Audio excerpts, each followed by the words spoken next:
the message to the team yesterday was we got beat yesterday by a Bethune-Cookman team who basically took our game plan and shoved it right in our face.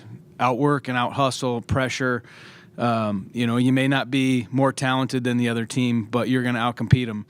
And that's what happened to us yesterday. And we weren't going to make an excuse that we played our butts off for 5 games and, playing a 6th game in a weekend is unusual and things like that.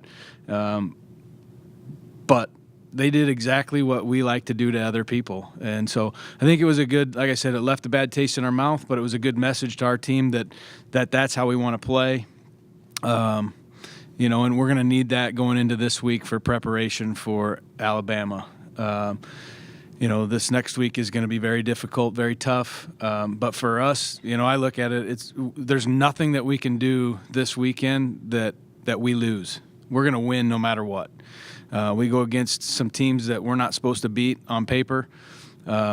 We embrace that opportunity. We love it. That's why we play the game, is so that we can see if we can be the best. And so we're going to get matched up with 2 of the best teams in the country for 3 games out of 5 next weekend, and we're going to find out where we're at.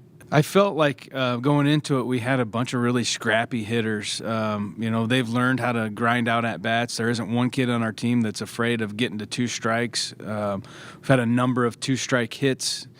Our quality at-bats, and that's what we talk about on our team, is quality at-bats. And we want to be at 60%.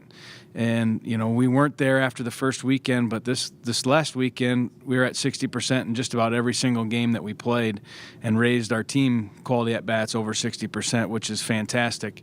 The number of walks and hit by pitches that we have, and we struck out a lot in a couple of games, but we're almost double free passes to strikeouts. And so that says a lot about, I think, the type of hitters that we have.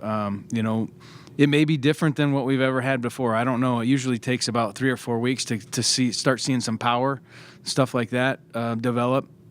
But right now our identity is we get on base, we manufacture, we get base hits and doubles. But overall, I think we got a good balance because there's 3 or 4 hitters in our lineup that can take it out of the park at any time. And hit for a high average, and then the other kids are just on base, scrappy, gonna put your pitcher and your defense to the test every single at bat, and that's what we've been doing lately, and I thought we might struggle to score runs because of the lack of power, because we've kind of relied on that the last few years. But this team's been able to score more runs and get more RBIs, so I feel like the clutch hitter mentality and the grind out the at bats has been what's put us in that position so far. It's still pretty early, but